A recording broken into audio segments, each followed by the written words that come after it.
Sa kasalukuyan, nagpapatuloy ang impeachment trial laban kay Vice Presidente, kay Sara Duterte sa prosesong ito.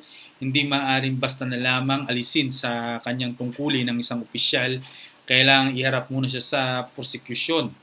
At yung mga prosecution ay kailangang magharap ng mga ebidensya upang patunayan ang mga paratang na paglabag sa konstitusyon at iba pang mga impeachable offenses. Samantala, ang defense panel din ang maghahain ng mga sagot at depensa upang ipakita na hindi siya dapat mapatunayang nagkasala. Sa huli, ang mga senador na nagsisilbing manghukom sa impeachment court ang buboto kung makakamit ang kinakailangang bilang ng boto upang mahatulan siya at saka lamang siya maalis sa kanyang posisyon. Sa isang banda, maaari itong magsilbing paalala sa atin sa espiritual na kalagayan. Tayo ay tunay na nagkasala laban sa Diyos, sa banal na matuwid na Diyos. Hindi tayo inosente. Ang ebidensya ng ating kasalanan ay malinaw at nararapat sa hatol sa atin ay kamatayan. Hindi lamang pisikal na kamatayan, kundi ang walang hanggang pagkahiwalay sa Diyos dahil sa ating mga kasalanan. Ngunit dito nahayag ang kagandahang loob ng ating Panginoon at ng kanyang ebanghelyo. Hindi tayo naligtas dahil sa napatunayan tayong walang kasalanan o mabuti tayo, kundi naligtas tayo dahil sa biyaya ng Diyos. Si Jesucristo ang umako ng kaparusahan na nararapat sa atin at sa pamamagitan niya ay tinanggap natin ang kapatawaran at kaligtasan. Dahil dito, nang isulat ni Apostol Pablo ang Efeso Kabanata 1, ang kanyang puso ay nag-uumapaw sa papuri at pasasalamat. Buong kagalakan niyang ipinapahayag ang kagandahang loob at dakilang katotohanan na ang ating kaligtasan ay hindi aksidente at hindi ito bunga ng ating mga gawa. Ito ay plano ng Diyos bago pa man likhain ang sanlibutan upang ang lahat ng papuri, kaluwalhatian ay mapasa Kanya lamang o mapasa Kanya lamang. Sa Efeso chapter 1, nais ko pong basahin Efeso chapter 1 verse 1 to 14. Babasahin ko po sa Tagalog. Ang sabi dito, mula kay Pablo na apostol ni Kristo Jesus ayon sa kalooban ng Diyos para sa manghinirang ng Diyos na nasa Efeso at tapat na sumasampalataya kay Kristo Jesus. Sumainyo nawa ang kagandahang loob at kapayapaan mula sa Diyos na ating Ama at ng ating Panginoong Kristo. Verse 3, purihin ang Diyos na ating Ama at Panginoong Kristo. Pinagkalooban niya tayo ng lahat ng pagpapalang espiritual na nagmumula sa langit dahil sa ating pagkikipag-isa kay Kristo. Bago pa likhain ang sanlibutan ay pinili niya na tayo upang maging sa Kanya sa pamagitan ng ating pagkikipag-isa kay Kristo upang tayo maging banal at walang kapintasan sa harap niya. Dahil sa pag-ibig ng Diyos, pinili niya tayo upang maging anak niya sa pamagitan ni Kristo ayon sa Kanyang layunin at kalooban. Sa gayon ay purihin ang kaluwalhatian na Kanyang kagandahang loob na sagana niyang ibinibigay sa atin sa pamagitan ng Kanyang anak na minamahal. Tinubos tayo ni Kristo sa pamagitan ng Kanyang dugo. Pinatawad ang ating mga kasalanan. Ganon kasagana ang Kanyang kagandahang loob na ibinuhos niya sa atin ayon sa Kanyang karunungan at kaalaman.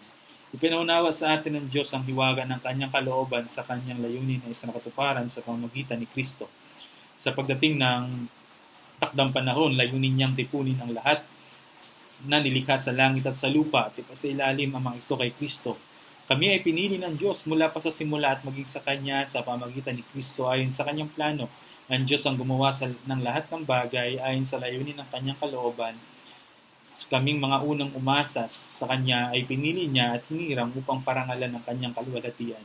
Sa pamagitan ni Kristo, kayo rin ay nakarinig ng salita ng katotohanan, ng magandang balita na nagdudulot ng kaligtasan at sumampalataya sa Kanya ay ipinagkalooban ng pinangakong Espiritu Santo bilang tatak ng pagkahirang sa inyo.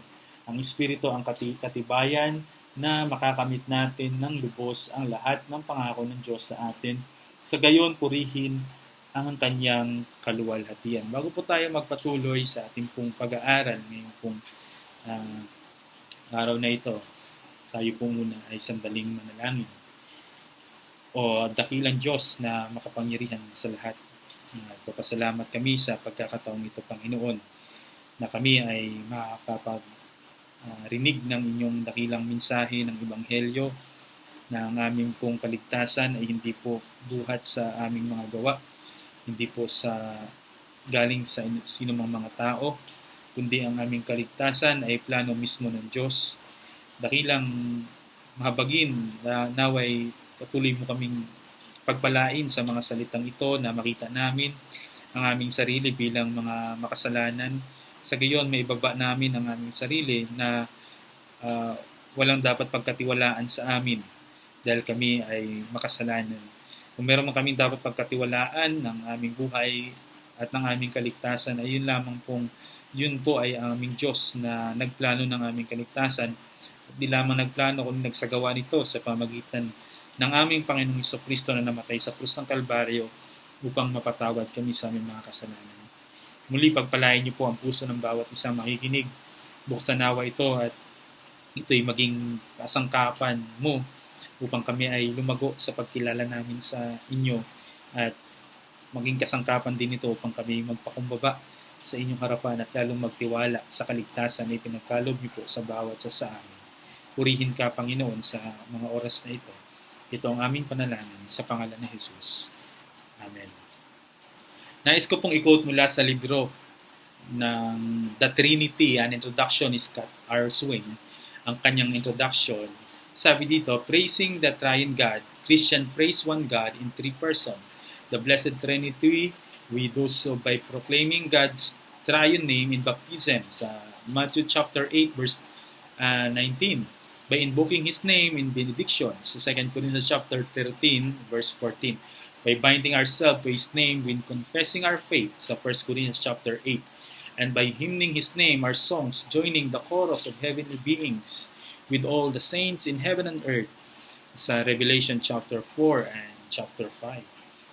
Christian praise God, the Trinity, because He is supremely worthy of our praise. The Blessed Trinity is supreme in being, beauty, and beatitudes.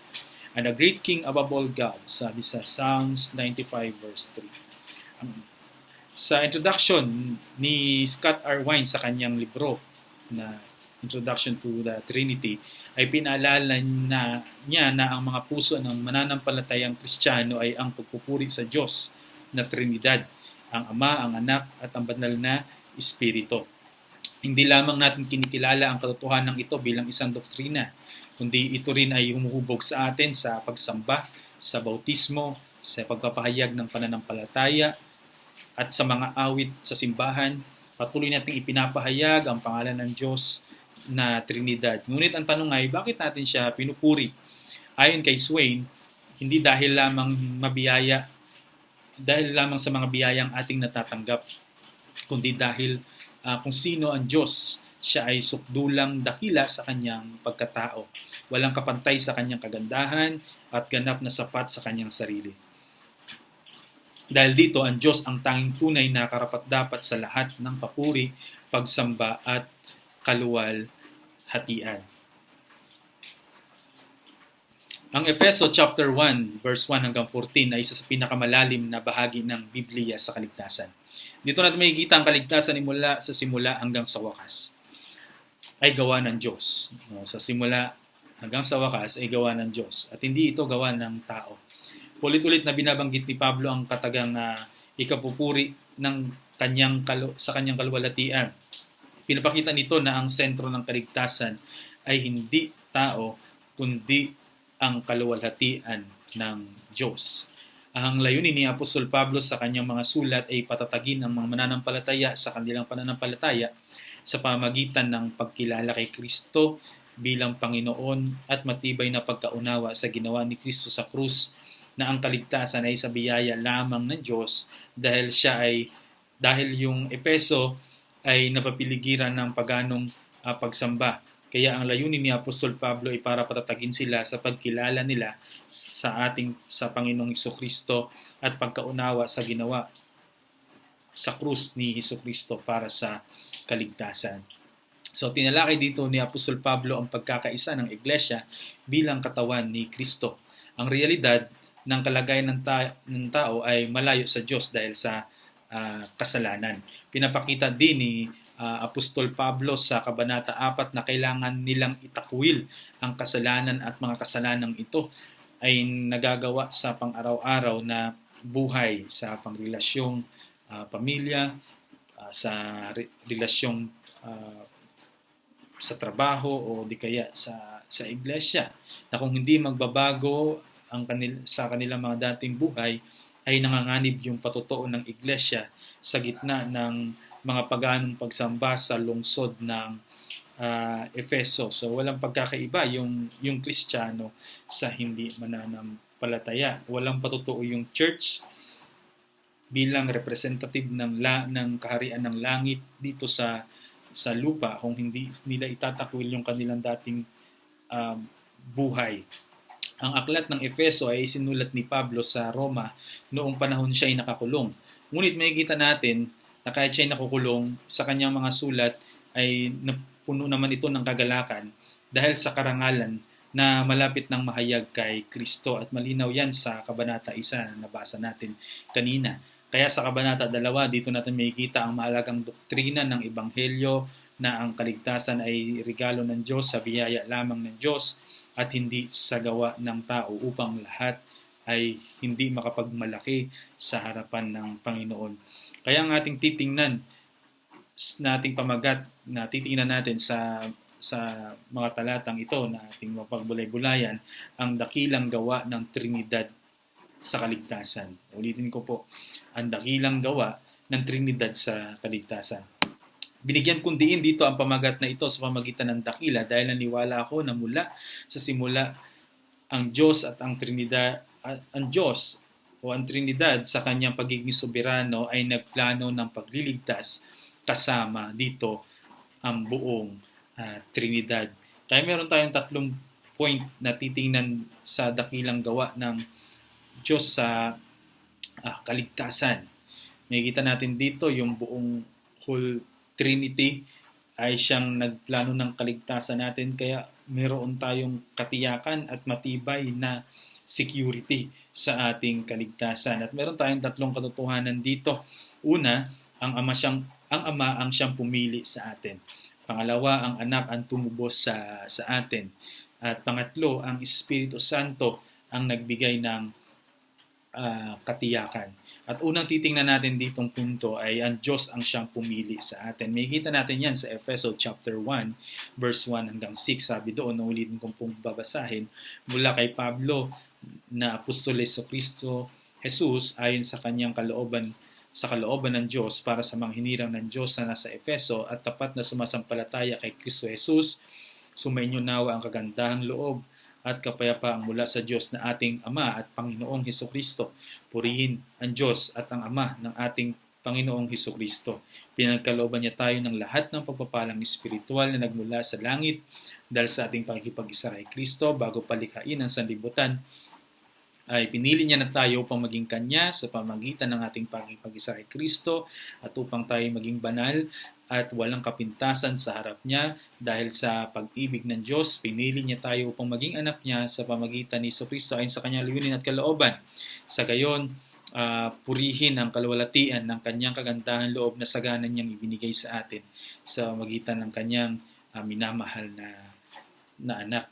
Sa talata 1, binanggit dito ni Apostol Pablo sa mga hinirang, sa Ingles naman ay to the saints, o sa Old Testament ang mga Israelita ay tinatawag na hinirang. Sila yung mga itinalaga ng Diyos nung una. Ngunit ngayon sa Bagong Tipan, dahil nag-spread ang gospel at ang mga hintil ay nangangailangan ng kaligtasan, pinapakita dito sa talatang ito ng bawat mananampalataya ay mga hinirang din ng Diyos na itinalaga para sa Kanya kahit noon pang una. Tandaan po natin, ang Efeso ay iba't ibang lahi ang mga member doon sa iglesia ng Efeso. Mayroong mga Hudyo at mga Gentiles. Kaya ang tinutukoy ditong mga hinirang kasama doon yung mga Gentiles, ay kasama din doon sa hinirang na pinili bago pa ang simula. Sa talata 3, purihin ang Diyos at Ama ng ating Panginoon Kristo. Pinagkalooban niya tayo ng lahat ng pagpapalang espiritual na nagmumula sa langit dahil sa ating pakikipag-isa kay Kristo. Ipinapahayag dito ni Apostol Pablo ang pagiging soberano ni Kristo sa kanyang pamumuno upang pagpabulaanan yung paganong paniniwala paganong paniniwala sa Efeso na si Artemis o sa Greek na Diyos ay si Diana ay ang Diyos ng kasaganaan ng ani. Kumbaga, ang tinuturing nila na si Artemis o pagdating sa Greek ay si Diana ay siya yung Diyos ng ani o ng kasaganaan. Yan ay pinabulaanan dito sa sulat ni Apostol Pablo na kung saan si Kristo yung soberano sa lahat ng pamumuno at si Kristo ay lahat ng pagpapalay ipinagkaloob niya sa bawat mananampalataya. No, kaya yung laban dito sa maling pagsamba ng mga hindi mananampalataya. So ang tandaan natin, ang lungsod ng Efeso ay isa sa pinakamahalaga at pinakamayamang lungsod noong unang panahon ng Bagong Tipan. Ito ang pangunahing lungsod ng lalawigan ng Asya, ng Roma, no? At sa kasalukuyan, ang tawag ngayon ay Turkey. Kilala ito bilang sentro ng kalakalan at kultura at relihiyon. At sa sobrang ganda nga nito, maging doon sa templo ni Artemis, ay naisama nga ito sa 7 wonders of the world. Ngunit naisipaalam ni Pablo kung mayroon mang kahanga-hanga, kung mayroon mang pinakamaganda na lugar doon sa Efeso at kahanga-hanga doon sa Efeso, ay ang iglesia mismo. At yan ay makikita natin dito sa kabanata 1, ipinapakita niya yung kahangahangang kagandahan ng iglesia dahil sa mga pagpapalang espiritual mula sa kalangitan, walang iba mula sa Diyos. So dito natin makikita na ang tao na hindi mananampalataya, nakatingin sila sa ganda ng sanlibutan ito. Ngunit ang mga mananampalataya, kung meron mang maganda, walang iba ang iglesia o ang mga Kristiyano dahil sila ay pinangakuan ng Diyos na buhay. Pinangakuan sila ng mga pagpapalang espiritual at ang pinakamalalim ay makikita natin na representative ang iglesia ng kaharian ng langit. Kumbaga sa pamamagitan ng iglesia na hayag ang kagandahan ng kaharian ng langit. Kaya sa Kabanata 4 naging tema ng kanyang pagsulat ni Apostol Pablo ay magkaisa kayo dahil nga doon sa lugar na yon, tandaan natin na yung Efeso ay hindi lamang mga isang kalagayan ng tao o isang sitwasyon lamang ng tao ang nagsisimba doon. Marami doon sa Efeso na mga mayayaman, meron din mga mahihirap na nagagather doon sa iglesia. So bakit naging maganda yung iglesia sa gitna ng Efeso? Dahil doon makikita natin yung pagkakaisa ng mga mananampalataya. Saan natin makikita sa lugar na yon na ang mga mayayaman at mga mahihirap ay nagsasalo-salo sila. Ang alipin at ang amo ay naglilingkuran sila sa isa't isa. 'Di ba? Yun ay makikita sa iglesia ng Panginoon at ituturing natin isa sa pinakamagandang wonders na makikita sa loob ng iglesia, na sa Roman Empire ang mga mayayaman at ang mga mahihirap ay hindi pwedeng magkahalubilo. Kung ikaw ay mayaman, doon ka lang sa mga mayaman. Kung ikaw ay mahirap, doon ka lang sa mahirap. Ngunit doon sa iglesia, doon natin makikita na kahit yung mga mayayaman at yung mga mahirap ay nagsasalo-salo sila. Nung nagkakamain sila, o di kaya ay nagfe-fellowship sila, at ang mga alipin naman at ang mga amo ay naglilingkuran sila. Kaya ang naisabihin ng author ni Apostol Pablo ay mas higit kayo dyan sa karangyaan ng lungsod ng Efeso. Mas higit kayo dahil kayo ay iniligtas ng biyaya ng Panginoon at pinangakuan ng mga pagpapalang espiritual at kasama doon si Kristo. At mas higit kayo dyan dahil kasi higit si Kristo dyan, no, sa mga supreme being na na nandyan sa Efeso, mas higit si Kristo dyan. Mas higit si Kristo sa pressure ng sanlibutan. So, bago palalangin ang mundo, pinili na ng Diyos ang kanyang bayan kay Kristo. Hindi sinabi ni Pablo na pinili tayo. Sa unang talata, makikita natin sa verse 4, no? Sinabi ni Apostol Pablo na pinili tayo hindi dahil nakita tayo na sasampalataya tayo ng Diyos. Tandaan po natin, ang pagpili ng Diyos sa atin ay hindi dahil tayo ay karapat-dapat piliin. Hindi tayo pinili ng Diyos dahil tayo ay mabuti, o di kaya dahil tayo ay mayaman, o di kaya dahil tayo ay matalino. Hindi sa ating sariling gawa kaya tayo pipiliin ng Diyos. Kaya pinili tayo ng Diyos dahil mahabagin siya at sa kanyang sa kanyang soberanong plano at sa kanyang sariling pagpapasya at habag, sa kanyang soberanong pagpapasya at habag. Hindi ito usapin ng hindi pagkapatas ng Diyos. Kung tutuusin, kapag sinabing hindi ito usapin ng hindi pagkapatas ng Diyos, dapat pinili lahat ng Diyos. Ang tutuusin ay nilampasan pa nga niya yung kanyang pagiging patas, no? Dahil kung patas lang ang Diyos sa atin, lahat dapat tayo magpahamak. Yun ang fair. Kung magiging fair ang Diyos sa atin, kung magiging patas siya sa atin, dapat mapapahamak tayo. Ang dapat sa atin ay mapahamak tayo para patas ang Diyos. Pero ngunit dahil sa pag-ibig ng Diyos, dahil sa biyaya ng Diyos at sa habag niya sa atin, pinili niya tayo. Kaya nga sa talata 6, sinabi ni Apostol Pablo na dapat nating purihin ng Diyos sa kanyang kagandahang loob. Ito'y pinapakita ng worthiness ng Panginoon, na meron tayong utang na loob sa Diyos. Kaya dapat natin siyang purihin.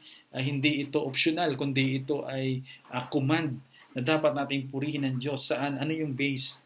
Ano yung ground para purihin natin ng Diyos? Dahil sa kagandahang loob niya sa atin. So, ang mga mabubuting bagay na ating natatanggap, kagandaang loob ng Diyos yan sa atin. Kung mayroong mga pangyayari sa ating buhay, kasama yun sa kagandahan ng Diyos sa atin. Dahil may purpose ang Panginoon sa lahat na nangyayari sa ating buhay, upang tayo ay mas lalong lumapit, mas lalong kilalanin siya, mas lalong panghawakan ang mga pangako ng Panginoon. Kaya sa Roma chapter 8 verse 30, ang mga pinili niya noong panguna ay kanyang tinawag, at ang mga tinawag ay kanya ring pinawalang sala, at ang pinawalang sala ay kanyang binahaginan ng kanyang kaluwalhatian. Ito yung sabi sa Roma chapter 8 verse 30. So maliwanag na ang biyaya ng Diyos ay hindi lisensya upang magkasala, dahil malinaw yung sanctification ay progress siya. Kung ikaw ay nag-aakalang Kristiyano, ngunit nag-i-enjoy sa pagkakasala, hindi ka totoong binago. No, hindi ka nakatanggap ng habag, sapagkat ang pinili ng Panginoon nung unay tinawag niya, pagkatapos tinawag ay pinawalang sala, at ang pinawalang sala ay binahaginan niya ng kanyang kaluwalhatian. Kaya dito walang puwang dito yung nagsasabing kung ligtas na ako ay dapat magpapatuloy na ako sa pagkakasala, dahil ang pinili ng Diyos, ang tinawag ng Diyos ay hindi nagpapatuloy sa pagkakasala, kundi nagpapatuloy sa sanctification. Yes, merong remaining sin sa atin, merong pang natitirang kasalanan sa atin dahil dito pa tayo sa katawang lupang ito na nabubulok. Ngunit kung ang ating pong remaining sin ay ini-enjoy natin, nag-i-enjoy tayo sa pagkakasala, wala tayong panunumbalik sa Panginoon, wala tayong pagsisisi sa ating kasalanan, wala tayong desire na hanapin ang katotohanan, wala tayong pagkauhaw sa salita ng Diyos, wala tayong desire na mapatawad sa ating kasalanan, katulad sa paghingi ng kasalanan sa Panginoon. Ibig sabihin, totoong hindi tayo nakatanggap ng habag ng ating Panginoon. Kaya ang hamon sa ating lahat, o ang hamon ko sa iyo'y hindi natin dapat ilagak ang ating kaisipan sa pagdududa ng gawain ng Diyos, kundi isipin mo ikaw ay tao at ang Diyos ay soberano. Hindi natin pwedeng pagdudahan ng plano ng Diyos, ang gawain ng Diyos sa pagliligtas. Isipin mo, ikaw mismo ay tao lang at ang Diyos ay soberano, at kung naisip mo na ikaw ay tao lang, ikaw ay makasalanan, at Walang kakayanang ligtas ang iyong sarili. Kaya ibig sabihin, magtiwala tayo sa Panginoon. Pagkatiwalaan natin niya ang ginawa niya sa krus. Pagkatiwala natin ang ating buhay sa Kanya, sumampalataya tayo sa ginawa ni Kristo sa krus ng Kalbaryo para sa kapatawaran ng ating mga kasalanan. At yan ang sabi niya kay Job sa Job chapter 40 verse 1 to 2. Sinabi ni Yahweh kay Job, ang napaghanap ba ng mali ay mga tuwiran at sa may makapangyarihan ay makipaglaban? Sino mang sa Diyos ay makipagtalo ay dapat sumagot sa tanong na ito. So pinapakita lang dito na meron ba tayong ikakatwiran sa makapangyarihan? Meron ba tayong pwedeng ilaban sa Diyos? Pwede ba tayong makipagtalo sa Diyos? So, di ba? So makikita natin yung pagiging soberano ng Diyos sa sanlibutan. Kaya kung napapakinggan mo ang pangangaral ng Ebanghelyo sa oras na ito, huwag nating patigasin ang ating puso. Lumapit tayo sa Diyos upang makamtan natin ang Kanyang biyaya. Kung napapakinggan natin ang pangangaral ng salita ng kaligtasan ng Ebanghelyo para sa kapatawaran ng ating kasalanan, sumampalataya tayo sa ating Diyos upang makamtan natin ang Kanyang biyaya. At pangalawa na makikita natin na dakilang gawa ng Trinidad sa ating kaligtasan, ang anak ang tumubos sa atin. So tunubos tayo ni Kristo sa pamamagitan ng Kanyang dugo sa verse 7 chapter hanggang 12 verse 7 to 12. Sabi doon, tinubos tayo ni Kristo sa pamamagitan ng Kanyang dugo at pinatawad ang ating mga kasalanan. Ganun kasagana ang Kanyang kagandahang loob na ibinuhos niya sa atin ayon sa Kanyang karunungan at kaalaman. Ipinaunawa sa atin ng Diyos ang hiwaga ng Kanyang kalooban ayon sa Kanyang layunin ay sa katuparan sa pamamagitan ni Kristo. Pagdating ng takdang panahon, layunin niyang tipunin ang lahat ng nilikha sa langit at sa lupa at ipasilalim ang mga ito kay Kristo. Sa 11, kami ay pinili ng Diyos mula pa sa simula na maging sa pamamagitan ni Kristo ayon sa Kanyang plano ng Diyos. Ang Diyos ang gumawa ng lahat ng bagay ayon sa layunin ng Kanyang kalooban. And verse 12, kami mga unang umasa sa Kanya ay pinili niya at hinirang upang parangalan ang Kanyang kaluwalhatian. Dito po sa talata 11 hanggang 12, pinapakita ni Apostol Pablo yung termino lamang, hindi lamang termino lamang ng mga hintil sa kabubuan ay pinili, kundi pinakita niya yung pagiging tagapagmana dahil kay Kristo. So hindi lamang ang mga hintil ay pinili, hindi lamang ang mananampalataya ay pinili, kundi pinakita niya rin yung pagiging tagapagmana dahil kay Kristo. Kahit sila ay unang umasa sa Diyos, natamasa nila yung pagpilit pagkahirang dahil kay Kristo.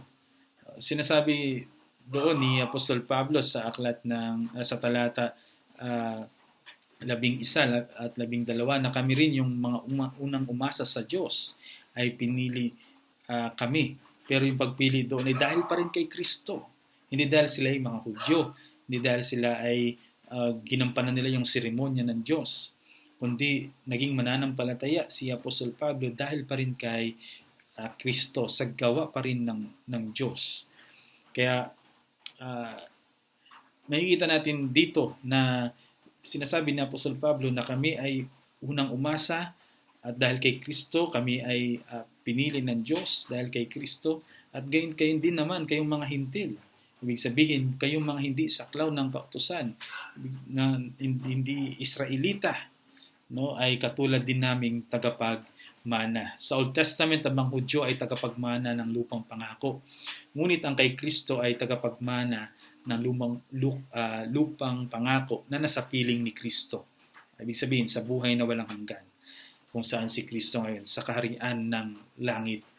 So, yun yung pinaka-best na mamanahin natin at mamanahin ng mga mananampalataya at bawat sasampalataya sa Panginoon. So ito ang katotohanan, mga kapatid, hindi lahat ay tagapagmana. Kung patuloy mong tinatanggihan ang Diyos sa buhay mo, hindi ka tagapagmana.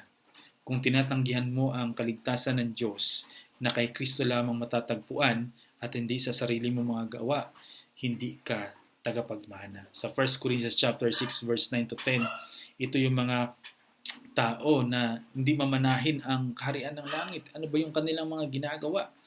No, ito yung diwa ng sanlibutan. Ito yung kasalanan sa sanlibutan. Hindi ba ninyo alam na mga makasalanan ay walang bahagi sa kaharian ng langit? Sa kaharian ng Diyos? Huwag ninyong dayain ang inyong sarili. Ang mga nakikiapid, sumasamba sa Diyos-Diyosan, nangangalunya, nakikipagtalik sa kapwa lalaki o kapwa babae, nagnanakaw, sakim, naglalasing, nandalait ng kapwa o nandaraya, ay walang bahagi sa kaharian ng Diyos. At sa Pahayag, chapter 21, verse 7 hanggang 8, ito ang makakamtan ng mga matatagumpay. Ako'y magiging Diyos niya at siya na may magiging anak ko. So makikita natin yung kaibahan ng mga hindi mananampalataya, ano ang kanilang mamanahin dahil sa kasalanan, yung wala silang bahagi sa kaharian ng Diyos. Ngunit ang mga magtatagumpay, ibig sabihin yung mga mananampalataya na umaasa kay Kristo ay magiging Diyos nila siya at siya ay magiging anak ko. Ito ay closeness na. Ito ay meron ng pagiging close na connection, malapit na connection na in presence doon sa kaharian ng langit. Subalit para naman sa mga duwag, ang sabi dito, mga taksil, gumagawa ng mga kasuklam-suklam na bagay, mamamatay tao, mga nakikaapid, mga mangkukulam, mga sumasamba sa Diyos-Diyosan at sa lahat ng mga sinungaling, magiging bahagi nila ay lawa na nagliliyab sa apoy at asopre. Ito ang pangalawang kamatayan. So dito natin makikita yung kaibahan ng mga hindi mananampalataya at ay sumampalataya sa Ebanghelyo. Ang mamanahin nila ay apoy at asopre. Ito yung pangalawang kamatayan. So naging malinaw kay Apostol Pablo na yung ipahayag yung kagandahang loob ng Diyos dahil kay Kristo. Sabi sa Efeso chapter 1 verse 7 hanggang 10, sa Kanya mayroon tayong katubusan sa pamagitan ng Kanyang dugo. Ang krus ni Kristo ay hindi simpleng ang krus ni Kristo ay siyang ginawa ng Diyos para sa ating kapatawaran ng ating kasalanan. So dito natin makikita na hindi ito simple na sakripisyo. Ito ay usaping buhay. Ito ay usaping dugo. Ito ay usaping kamatayan para lamang tayo mapatawad sa ating mga kasalanan at mamanahin lamang natin lang yung langit. So makikita natin doon na binayaran ng Diyos yung ating kasalanan at yung ating impyerno sa pamagitan ng kanyang kamatayan sa krus. Kaya kapatid, ang ang hamon lagi sa atin ng Ebanghelyo ay sumampalataya tayo sa ating Panginoong Jesucristo upang makamtan natin ang mga pangako kapag tayo ay kinuha na sa mundong ito. Ang pangakong buhay na walang hanggan, ang pangakong kaligtasan, ang pangakong langit sa mga umiibig sa Kanya. Ngunit kaibahan naman sa mga ayaw sumampalataya sa Kanya. So, ang tunay na pagtubos sa Kanyang bayan ay hindi nabigo. Ang kamatayan ni Kristo, ang lahat ng tinubos niya ay tunay na maliligtas. So, makita natin doon na ang lahat ng mga tinubos ng ating Panginoon sa magitan ng kanyang kamatayan ay tinubos para sa kaligtasan at hindi yun nabigo. Sabi ni Matthew Henry sa kanyang komentary sa Efeso chapter 1 verse 12. Ito yung kanyang komentary sa Efeso chapter 1 verse 12 ni Matthew Henry. Ayon sa kanyang mabuting kalooban, ang kanyang pinanukala, ang Ebanghelyo ay inilarawan sa talata 13 bilang ang salita ng katotohanan, ang Ebanghelyo ng inyong kaligtasan o gaano natin dapat pahalagahan ang maluwalhating Ebanghelyong ito at purihin ang Diyos dahil dito. Ang pagkikipag-isa kay Kristo ay isang dakilang pribilehiyo. Pinagsasama niya ang lahat ng bagay sa ilalim ng iisang ulo, si Kristo, sa talata 10. Ang lahat ng linya ng banal na kapahayagan ay natatago kay Kristo. Ang buong relihiyon nakasentro sa Kanya, ang mga Hudyo at mga Hintil ay pinag-isa't isa sapagkat kapwa sila nakikiisa kay Kristo. Ang lahat ng nasa langit na nasa lupa ay tinipon sa Kanya. Ang kapayapaan sa pagitan ng langit at lupa ay nagawa sa pamagitan niya. Ang di mabilang na hukbo ng mga anghel ay naging kaisa ng iglesia sa pamagitan ni Kristo. At ito ang layuning itinalaga ng Diyos kay Kristo. Ang walang hanggang mana ng dakilang pagpapalang tinanggap natin kay Kristo. Sa Kanya tayo rin ay ginawang mga tagapagmana sa talata 11. Ang langit ang ating mana. Kung tayo ay mga anak, tayo rin ay tagapagmana. Ang lahat ng pagpapalang tinatamasa natin ngayon ay maliit kung ihahambing sa mana na naghihintay sa atin. Ang anumang ginugol para sa isang tagapagmana habang siya'y bata ay walang halaga kung ihambing sa mana na nakalaan sa kanya kapag siya'y nasa hustong gulang na. Ang kamatay ni Kristo ay makapangyarihan, epektibo. Si Jesus ay namatay upang iligtas ang kanyang bayan. Ang biyaya ng Diyos ay hindi nabibigo. Ito ang hamon sa atin. Ang ating pag-asa ay walang lakas, wala sa lakas ng ating pananampalataya. Ang ating pag-asa ay wala sa lakas ng ating pananampalataya, kundi sa natapos na gawa ni Kristo. Kahit tayo ay sumama sa mga parada na kung saan nagpapakita ng pangrelihiyoso at pananampalataya, kung yan ay hindi nauugnay sa ginawa ni Kristo, wala rin niyang kabuluhan. Kung ang ating ginagawang pangrelihiyon ay pandaragdag sa ginawa ni Kristo sa krus, walang kabuluhan yan. Kaya ang ating pag-asa ay ilagak natin sa ginawa ni Kristo mismo sa krus ng Kalbaryo sa kapatawaran ng ating kasalanan. Ang tunay na kasama sa kaharian ni Kristo o sa kaharian ng Diyos ay sinabi ni Jesus sa Juan chapter 10 verse 27. Ito yung hamon sa atin. Nakikinig sa akin ang aking mga tupa at sumusunod sila sa akin. Ito yung mga taong nasa kaharian ng Diyos. Ito yung mananampalataya ng Panginoon. Ito yung mga taong hindi ibubulid sa kapahamakan. Sila yung mga mananampalataya na nakikinig sa kanyang pastol. Sabi ng Panginoong Jesus sa John chapter 10 verse 27, nakikinig sa akin ng aking mga tupa at sumusunod sila sa akin. So ang tanong sa atin, saan man tayo naroon? Ano man ang trabaho natin, malayo man tayo sa ating pamilya, malayo tayo sa mga tirahan natin, sa bayan natin. Ang tanong is, nakikinig ka ba sa iyong pastol? May desire ka bang sumunod sa iyong pastol? Sa pamagitan ng pagtakwil sa mga dating buhay, sa pagtakwil sa mga makasalanang gawain sa sanlibutan ito, o sa pagsunod sa tapat na pamumuhay ng Panginoon. So, meron ba tayong pakikinig sa kanyang mga salita? At meron ba tayong pagsunod sa kanya? Ito yung hamon sa atin mga kapatid bilang tinubos ni Kristo. Ang tinubos ni Kristo ng kanyang biyaya nagpapatuloy sa pagiging banal. Nagpapatuloy sa ating Panginoon. Naghahanap sa presensya ng Panginoon. Pangatlo na dakilang ginawa ng Trinidad sa kaligtasan at sa buhay natin, sa ating kaligtasan, ang Espiritu Santo ang nagbigay ng katiyakan. So dito natin makikita, ang Diyos ang pumili sa atin, nagplano siya ng pagliligtas, si Kristo ang nagsagawa. Sa ikalawang punto natin, tinubos tayo ni Kristo sa ating kasalanan. So ang Diyos ay hindi lamang nagsalita, kundi gumawa siya. At sa ulit-huli, tayo ay inalayan niya hanggang tayo makarating doon sa promise presence niya, no, sa buhay na walang hanggan.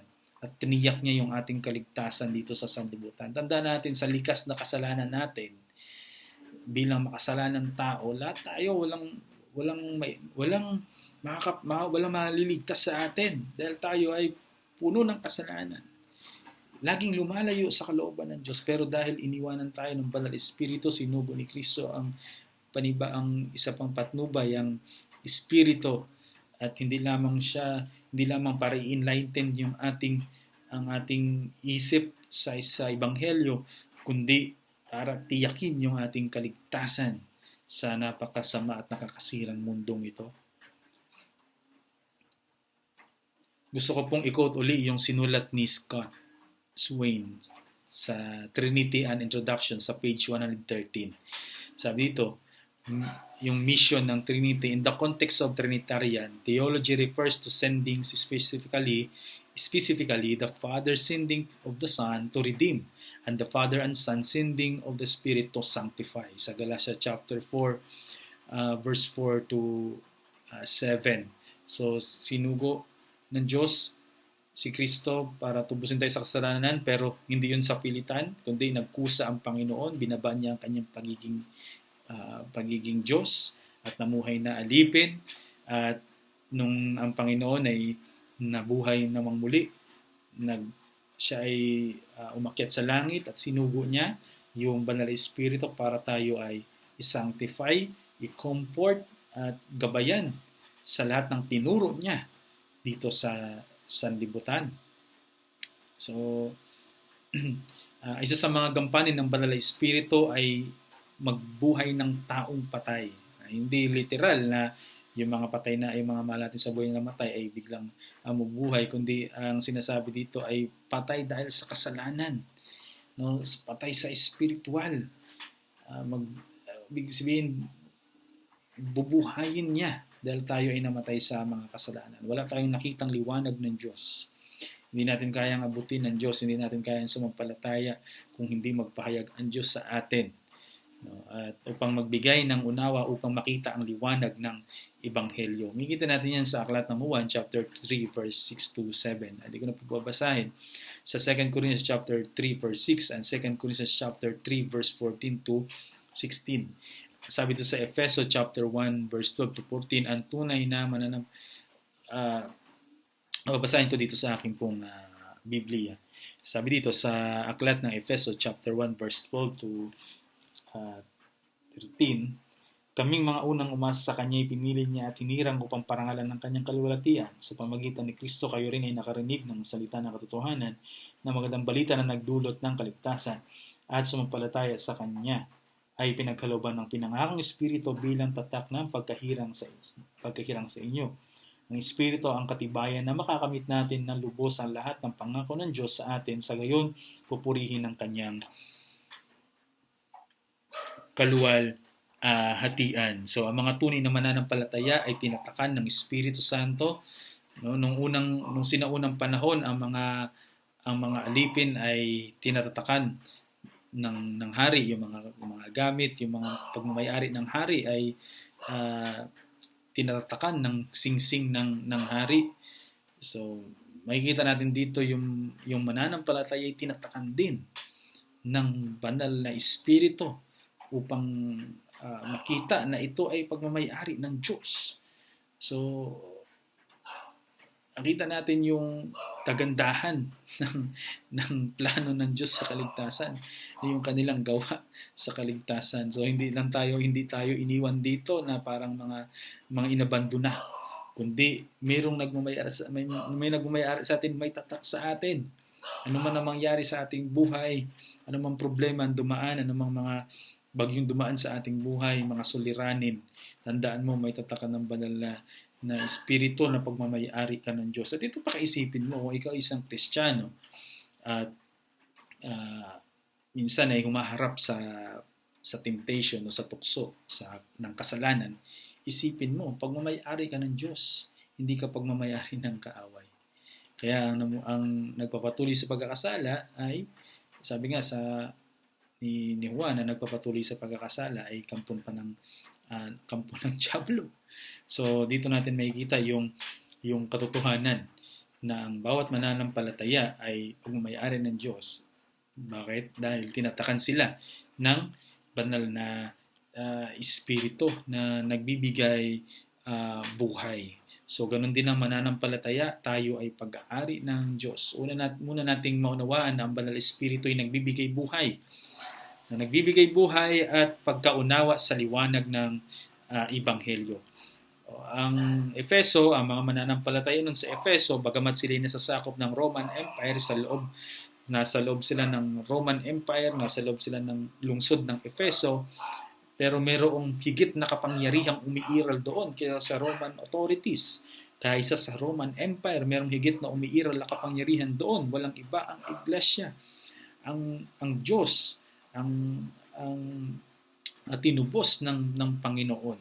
Kasi nandoon ang banal na espiritu sa bawat mananampalataya ng iglesia, kaya merong higit na kapangyarihan na umiiral doon sa Epeso kaysa sa Roman Empire. Malinaw na ang bawat mananampalataya ay pinagkalooban ng tatak ng Espiritu Santo, ay wala na sa diwa ng paghahari ng umiiral sa mundo o umiiral na diwa ng makasanlibutan ang tinatakan ng banal na espiritu. At mayroong kaloob na banal na espiritu ang iglesia upang patatagin ang iglesia, no? So mayroong kaloob nito na outward, ibig sabihin ay ang yung mga nakikita na bunga sa atin upang mapakinabangan ng mga mananampalataya. Mayroong kaloob ang banal na espiritu na para patatagin ang iglesia, at dapat itong ipakita, no, sa outward appearance upang mapakinabangan ng mga mananampalataya. So, meron ako nakausap noon na isang kabataan na sabi niya ay Kristiyano siya pero wala naman siyang permanenteng simbahan. Kahit saan daw siya nagsisimba, kahit saang denomination nagsisimba siya, wala siyang isang permanenteng simbahan kasi universal daw siya. No, kahit saan pwede siya, universal siya. So, ngunit yan ay taliwas sa biblical na Kristiyano. May kita yan sa mga sulat ni Pablo na minimension niya ang iglesia sa Efeso, iglesia sa Corinto. No? Kung sa pahayag naman, may kita natin yung mga sulat sa iglesia, ibig sabihin, mayroong mga grupo doon sa lungsod na yun na tinawag ng Diyos para doon. Yun ay taliwas doon sa mga ganong ideology na universal Christian. May totoo, mayroong pagkakaisahan ng bawat mananampalataya, mga evangelical, mayroong pagkakaisahan, pero pero bilang isang local church na kung saan ang iyong sarili ay doon i-devote para mapaglingkuran ang bawat isa, o doon ka tinawag para mapaglingkuran ang iglesia sa magitan ng kaloob na ibinigay ng Banal Espiritu, hindi yan universal, kundi meron ka isang local church na tinawag ka doon para paglingkuran ang ebanghelyo.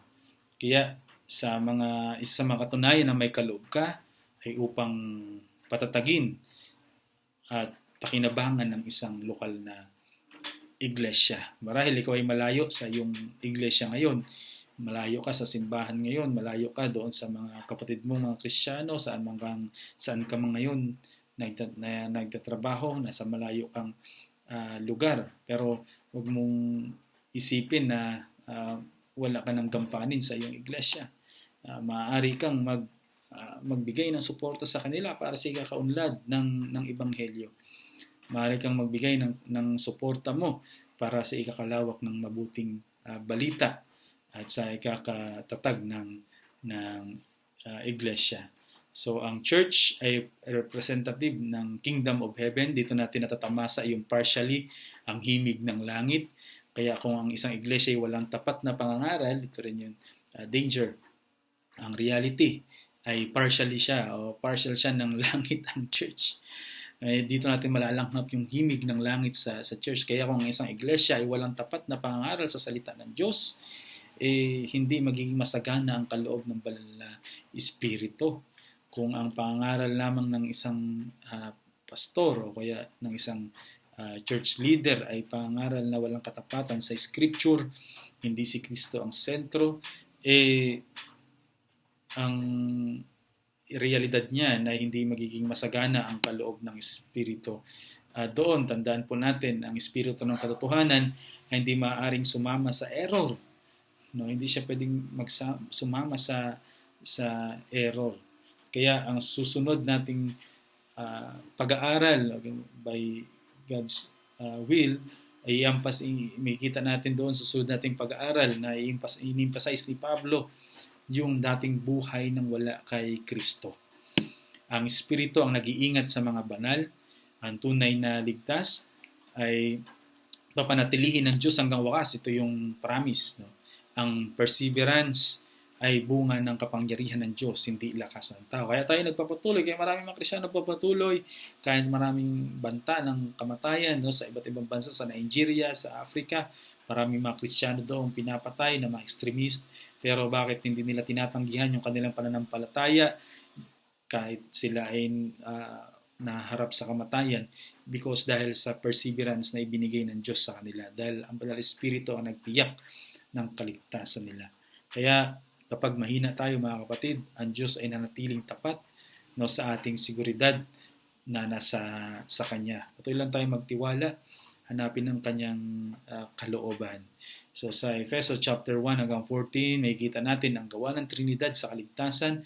Ang Ama ang pumili, ang Anak ang tumubos, ang Espiritu ang tumatak. Sa lahat ng ito ay para lamang sa Kanyang kapurihan. Paano masasabi ng isang tao na ligtas siya, ngunit ang Trinidad ay tinatanggihan niya?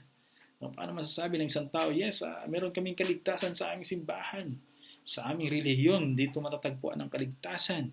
Pero kung tinatanggihan nila yung doktrina ng Trinidad, ay tinatanggihan din nila yung buhay na inaalok ng Panginoon. Yung buhay. Dahil ang nagplano ng kaligtasan, maliwanag dito sa Efeso chapter 1, ay ang Trinity, ang Trinidad, ang banal na Trinidad.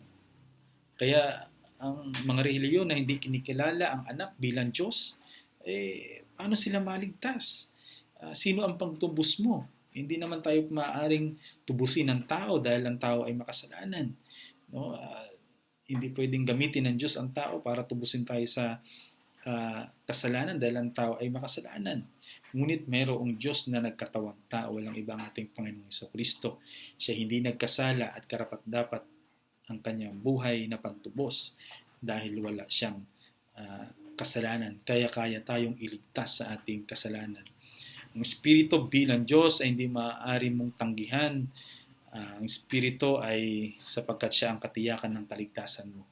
Ang mananampalataya na humahawak sa doktrina ng biyaya ay hindi maaaring tanggihan ang Espiritu sapagkat siya ay katiyakan ng ating kaligtasan. Kung walang bunga na umiiral sa atin sa magitan ng bunga ng Banal na Espiritu, walang ebidensya na ikaw ay tutubusin ng takdang panahon. Kasi ang patunay lamang na ikaw ay may Banal na Espiritu ay mayroong fruit ng Holy Spirit sa atin. Pero kung tandaan po natin, yung mga fruit na yun ay hindi katulad ng fruit na nag-iiral sa diwang likas ng tao. Pwede namang maging mabuti ang tao. Pwede maging maawain ang tao. Pwede maging mapagbigay ang tao. Pero yun ay hindi katulad ng natural na umiiral sa tao. Kundi yun ay galing sa Banal na Espiritu sa bawat Kristiyano na kahit walang-wala na siya. Kahit siya ay hindi nakadepende sa sitwasyon, sa panahon, yung bunga ng Banal na Espiritu para hindi natin i-reveal. Hindi maaring tiyak ang kaligtasan ng isang tao na kung tatanggihan niya ang 3 persona na nagplano ng kaligtasan, ano yung pwedeng sumilyo sa kanya para siya ay matiyak sa kanyang kaligtasan kung tatanggihan niya ang Banal na Trinidad. Kaya ang hamon sa atin bilang mga mananampalataya at sa bawat isa, ang hamon ko sa inyo mga kapatid, ang Diyos ay patuloy na tumatawag sa pamamagitan ng Ebanghelyo. Yan isa sa mga biyaya na ihinayag ng Diyos. At sana saan man tayo naroon ngayon, ano man ang ating sitwasyon, ano man trabaho tayo ngayon, naway meron tayong yaman na itinuturing dyan sa ating kwarto. Meron tayong pinapahalagan dyan sa ating kwarto na pangako ng Diyos. Walang iba ang kanyang Ebanghelyo. Nay masumpungan natin araw-araw ang Ebanghelyo ng Panginoon. Ano man ang ating mga ginagawa. Kaya kung ikaw naman ay mananampalataya at ngayon ay nasa kalungkutan, nasa panahon ng kabiguan, tumawag tayo sa Panginoon. Tumawag ka sa Panginoon. Ang Diyos ay andyan. Siya ay soberano. Siya ay sumasalahat para sa ating lahat. At di niya tayo iiwan. Yan ang pangako ng Panginoon. Kapag tayo laging tatawag sa Panginoon, andyan siya para laging tumugon sa ating mga pangailangan. Lalong-lalo na sa ating paglakad sa katwiran, sa Panginoon. Dahil ang mundong ito ay napasakit sa atin. Kasakitan ito sa atin kasi ang realidad, hindi naman tayo taga dito eh. Yung mga mananampalataya na binago ng Diyos, ipinanganak na muli, hindi na sila taga dito. Sila ay tagalangit na sila. So, ang realidad, pasakit sa atin na nahirahan dito sa mundo. Pero kung ikaw ay hindi Kristyano, syempre okay lang sa'yo, mag-enjoy ka sa sanlibutan ito. Wala sa iyo anumang mga kasalanan naglalayo sa kalooban ng tao dito sa sanlibutan. Pero mga kapatid, tayo ay tuloy na umasa sa ating Panginoon at magtiwala sa Kanyang pangako. Tayo ay manalangin. O aming Diyos na makapangyarihan sa lahat, sa oras na ito, o po ay nagpapasalamat sa inyong kabutihan. Nagpapasalamat kami, Panginoon, sapagkat ang aming kaligtasan ay meron ng seguridad dahil ang nag-secure nito ay ang buong Trinidad, Panginoon. Niwala kami sa isang Diyos, ngunit ang aming Diyos ay merong 3 persona na nagplano ng kaligtasan at ang kaligtasan ito'y tiyak sa amin sa bawat mananampalataya. Tulungan niyo po kami, Panginoon, na maunawaan namin lagi ang inyong mga pangako sa amin. Tulungan niyo po kami na patuloy na magtiwala sa inyo, sa inyong kabutihan at sa inyong kahabagan.